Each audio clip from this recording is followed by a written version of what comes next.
4 years ago, I quit medicine to concentrate on my farming business that I had started 2 years earlier.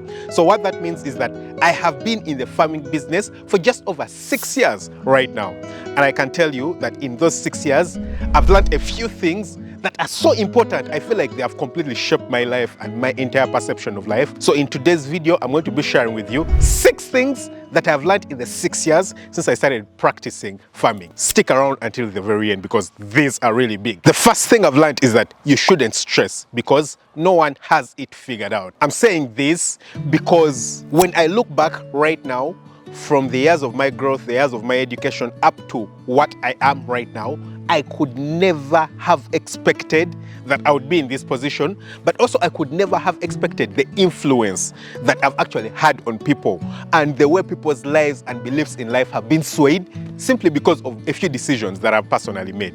Now, let me explain this to you. Growing up in school, I had dreams. I do remember I wanted to be a pilot. I honestly didn't even know what it takes to be a pilot. I understood that a pilot is someone who flies an aeroplane, and I'll be honest with you, a lot of boys, if not most boys growing up, want to be pilots because it's cool. Who do I want to be driving an aeroplane? You know, by then we are calling it driving because it's not even flying, yeah? Who do I want to drive an aeroplane? Yeah, why not? And then when I reached secondary school, I noticed, well, it's probably a bit out of my reach. You know, when you reach secondary school, things start becoming a bit more realistic for you because you're probably like 14, 15, and then you're starting to think about, you know, the more practical things.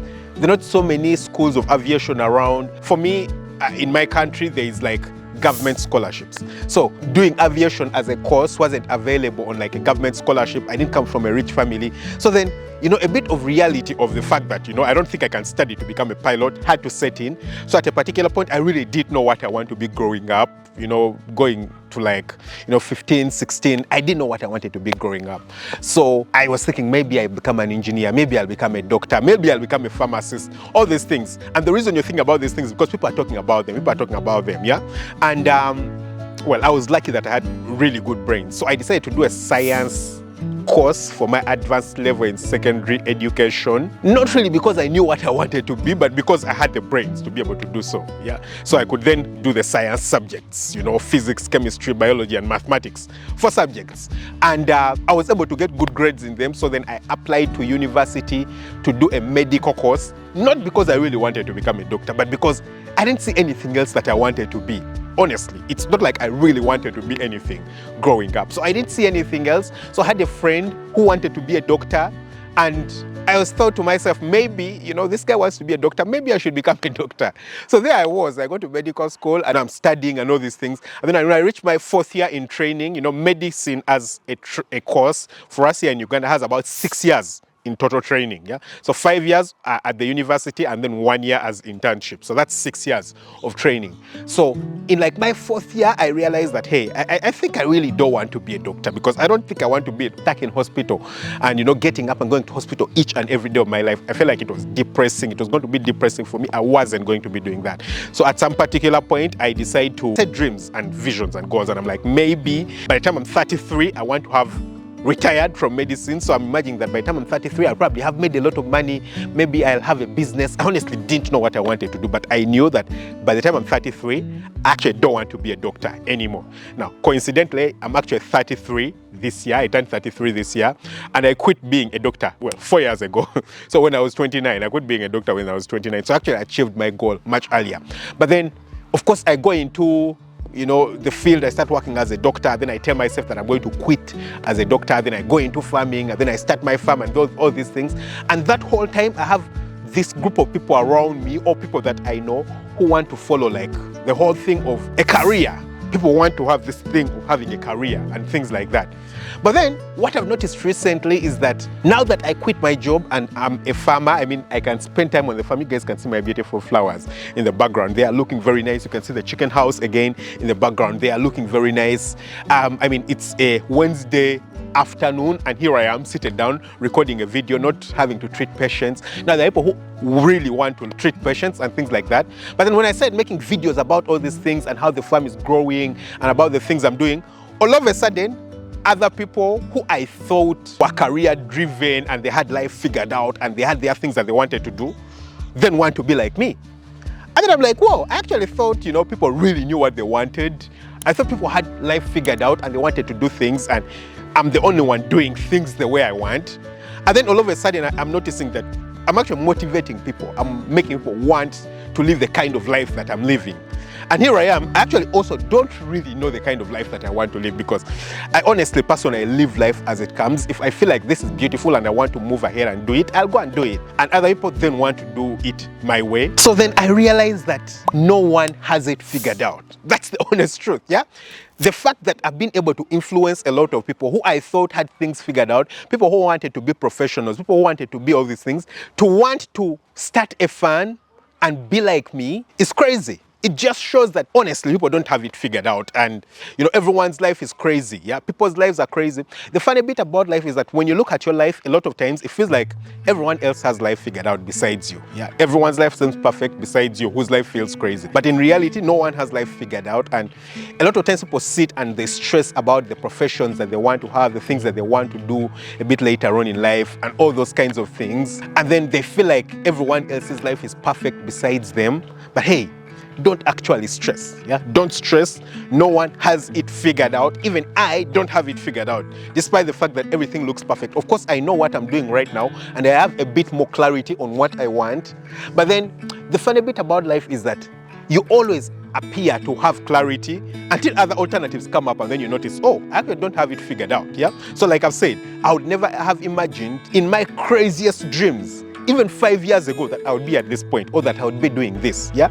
Of course, we all have like a rough idea of what we want, but the exact thing of how life is going to turn out, the fact that I'm going to be on YouTube making videos, or doing consultations with people, or traveling the world teaching or training people how to start farms and things like that, never in my wildest dreams. Yeah. So don't stress about life again. No one has it figured out. If you want to do it, if you have that goal, if you have that dream, if you have that vision, chase it. Because there's no rules to life. There's nothing like life has to be lived this way, and if you don't do it this way, you won't get the results. No, there's nothing like that. Chase your dreams, live life the way you want to do it, and well, things could turn out perfect in the future. Number 2 is learn as many valuable skills at any cost that you can. Yeah. Now, this has also come into realization over time. Now, I'm the kind of person who has always been, curious and inquisitive about learning things and discovering things and, getting new stuff into my life. I've always been that kind of person. So because of that, right from an early age, from when I was much younger, I honestly didn't have a lot of resources. I didn't have computers or things like that growing up. But by the time I got to university, I started getting exposure to these things. Yeah, so I got a laptop and things like that. So I started getting some skills. I had always been curious about getting skills. Yeah, so then what happened is that I started teaching myself graphic designing, because I got Photoshop and things like that installed on my computer. So I learned graphic designing. After that, I started teaching myself, video editing and things like that. After that, I started teaching myself languages. So I taught myself Spanish. And then with time, I've been able to teach myself sales. And at the time I was learning them, I was only learning them because of curiosity. I just wanted to, get an extra skill and things like that. I'll tell you guys that these extra skills that I actually learned have actually been the skills that have brought me to the point that I am right now. And even if I lost everything else that I do have, the one thing that I wouldn't lose is the skills that are available inside me. Some of them I would say I learned all of them for free, because, besides sales, where I've, of course, mostly learned for free through YouTube videos, but then I paid for a course, maybe a year ago to, get better at it. Besides that, most of the stuff I was teaching myself off the internet. Yeah. So for example, the very first business that I started, I was selling bumper stickers, car bumper stickers. I was selling them on the streets of university. And how was I able to come up with this idea? It's because I had learned graphic designing and I knew how to design stickers. I was like, oh, I can actually design stickers, then go and print them out and start selling them on the streets. That's where it started from. Second thing was YouTube. So starting a YouTube channel, because I had gotten these skills in graphic designing, that then it made it really easy for me to, for example, learn how to edit a video. Of course, I also had to learn how to edit a video, or maybe learn how to make thumbnails and things like that. And so that ensured that my channel grew much faster than a lot of other people because I already had this skill. In fact, this channel grew to like 100,000 subscribers in just 1 year. Most people, it takes way longer to get to 100,000 subscribers.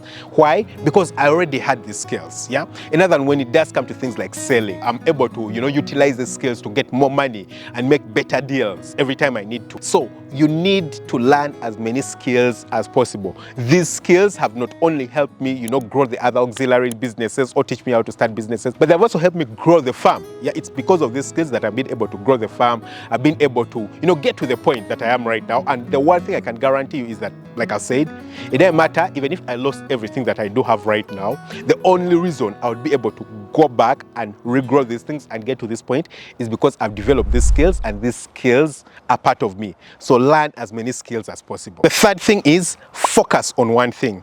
So I have 4 stones in my hand right now, and I'll just show you how difficult it is to catch 4 stones when you throw them up in the air, yeah? So, well, I had to use 2 hands to be able to catch 3 of them.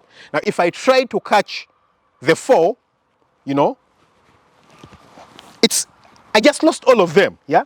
It's much easier, though, to catch one when you throw it up in the air because you're focused. All your attention is on the one, yeah? It's much, much more difficult to catch 4 stones, yeah? Now, of course, the more, the harder. So if I had 2, I would have a higher chance of catching 2 instead of 4.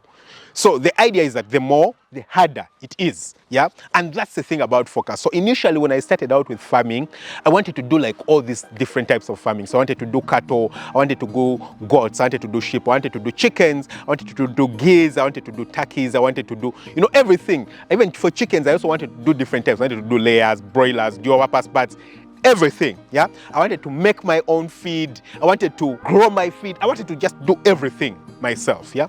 And as I moved on, I realized that, hey, it's actually difficult for you to do very many things and do them well. It's very difficult. So at that point, I decided to scale back on some of the things that I was doing. So I was doing geese. I decided to not pay any attention to the geese. I mean, it's been like forever since you guys saw anything like a goose on my video, yeah?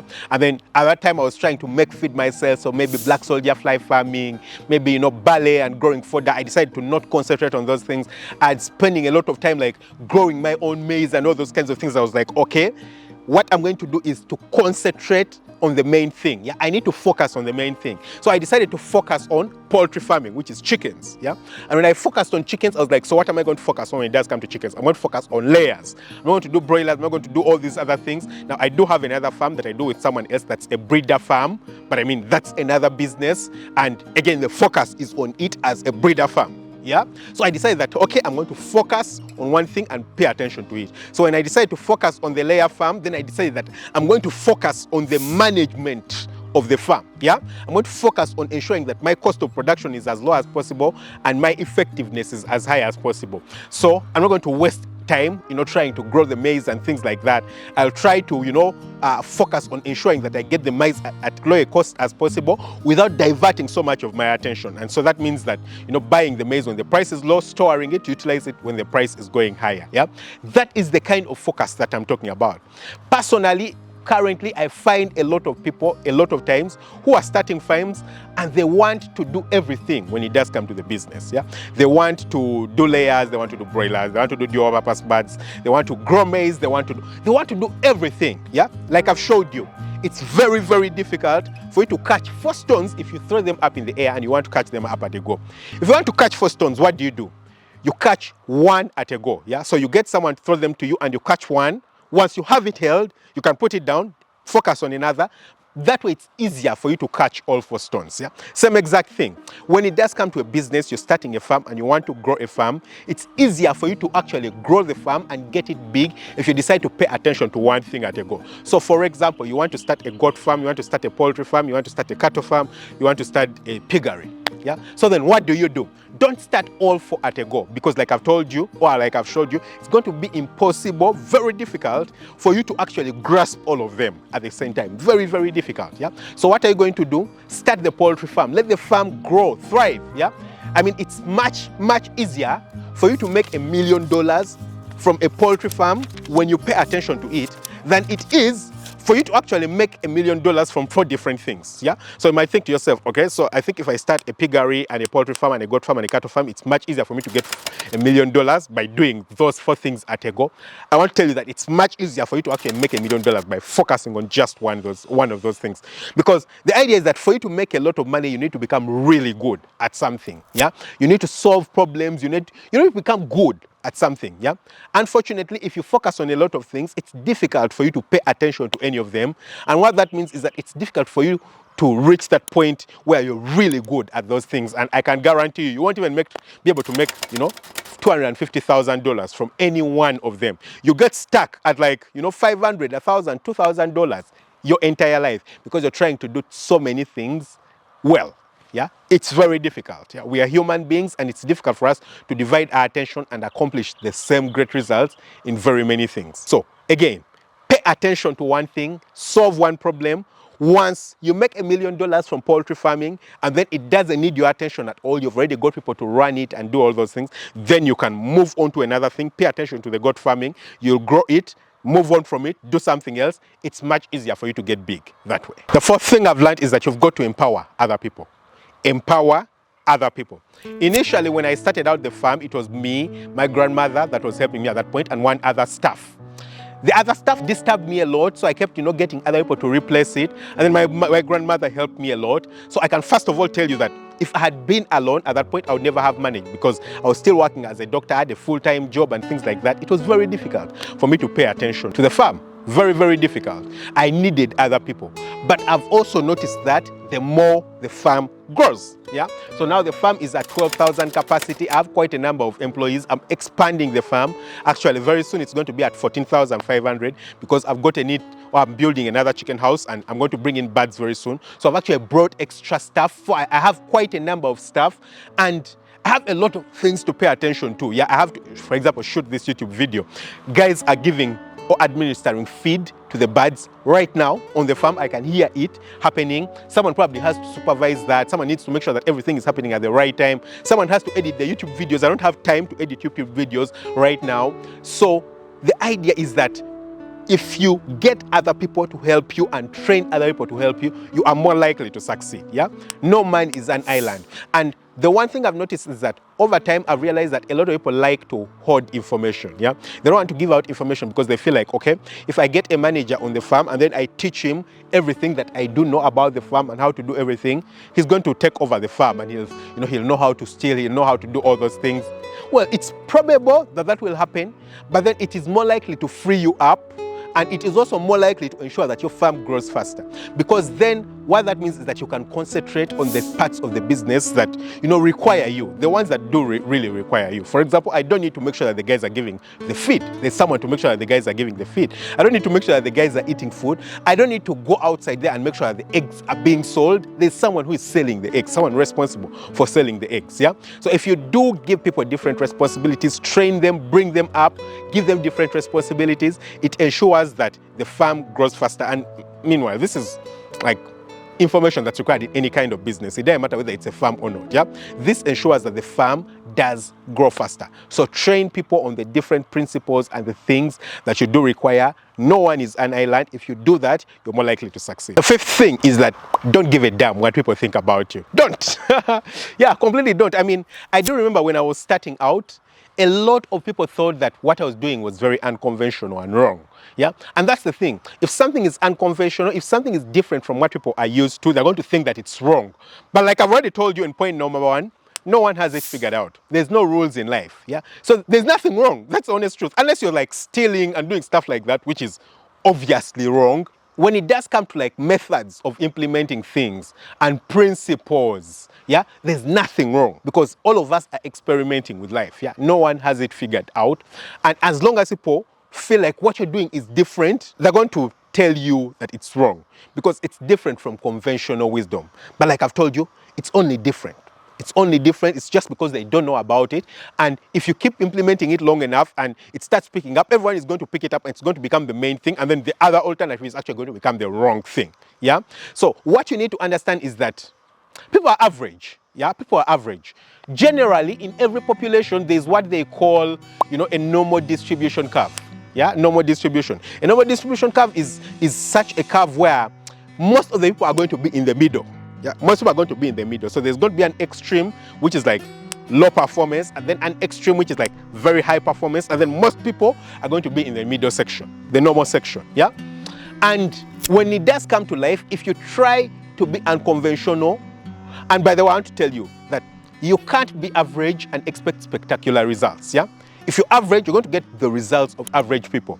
And if you try to do something different, average people are going to oppose you. They're going to tell you that what you're doing is different, what you're doing is wrong. So don't listen to what people are saying. Just don't give a damn what people say about you. Yeah? It's important to take counsel. So when people give you counsel and give you ideas, listen to them. Meanwhile, you can't take counsel from everyone because everyone is going to give you an opinion. My general rule of thumb is that if you're not better than me at what I want to learn, by better than me, I mean you're not showing results of that thing. Because you might tell me that you're better than me theoretically, but if you're not giving me the results, if I can't see the results of what you're telling me, then I'm not going to take it. For example, my farm, let's say right now, is at 12,000 birds. I want to grow my farm to 20,000 birds, and you only have 1,000 birds, and you want to give me information or advice on how to grow to 50,000 birds. When you have 1,000 birds, you think I'm going to listen to you? No, I'm going to go to someone with 50,000 birds and ask them on information on how to grow a farm to 50,000 birds. Yeah. So the thing is, you can't take information from everyone. People are going to have all kinds of information, and you only take information from the people who are where you want to be. That's the general rule of thumb I follow. Now, yours might be different, and I don't know what it is, but I want to tell you that this has worked for me, and most probably it will work for you, because the methods that the person who is at 1,000 birds is using have ensured that the person is at 1,000 birds. They are certainly not working. The reason they're not at 50,000 birds is because the methods they're using most probably won't get you to 50,000 birds. You understand? So learn from the people who are at the point where you want to be. Don't listen to everyone else. Don't give a damn what people think about you. Follow what your guts tell you and learn from the right people. And then finally, lesson number 6 is that you have to keep being intentional for you to actually keep growing and be successful. Now, the one thing that you need to realize is that being in business, for example, when it does come to a farm or whatsoever kind of business, isn't really about starting a business. Yeah? Starting a business is the easy bit. The harder bit is actually consistently being in business, growing, or being present. Because what you need to understand is that the world keeps changing. People keep coming up with great ideas. People keep trying to get better. Everyone wants to compete against you. Everyone wants to beat you. Everyone wants to get better. Yeah? And for you to actually remain relevant, for you to become successful, for you to get better, you need to make sure that you're consistently available mentally. You need to make sure that you make the decision to consistently be available. You need to make sure that you make the decision for you to consistently get better, for you to consistently grow. Yeah, it's about a decision each and every day to be available, a decision each and every day to, to adapt, to become better. If you get to the point where you feel like, okay, I feel like I've learned enough, I've become good enough, I don't need to, to become better, I don't need to get any skills, I don't need to learn anything new, you're going to die, you're going to collapse. Yeah, it's about consistently getting better. So you need to keep on your toes. Yeah, you need to keep on your toes. Every day you need to keep thinking, how do I grow? How do I expand? Sometimes you might not be growing in terms of like probably getting a bigger business. Maybe you might be at 50,000 chickens. I keep using chickens because it's what I'm doing, but it could be whatever else you're doing. Maybe cattle, maybe whatever vegetables, maybe it's not farming, whatever else you're doing. Yeah,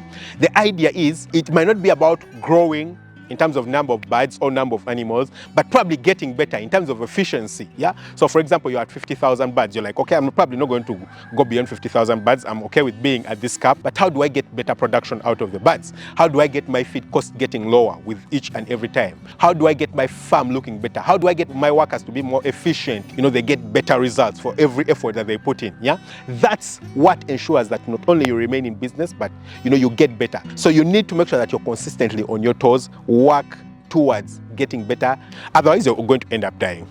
I hope you guys have enjoyed the video. I mean, the sun has come out, quite hot on my face, but yeah, I hope you've enjoyed the video. Don't forget to hit the subscribe button, smash the notification bell. Catch you very soon with another one. Lots of love. Bye-bye.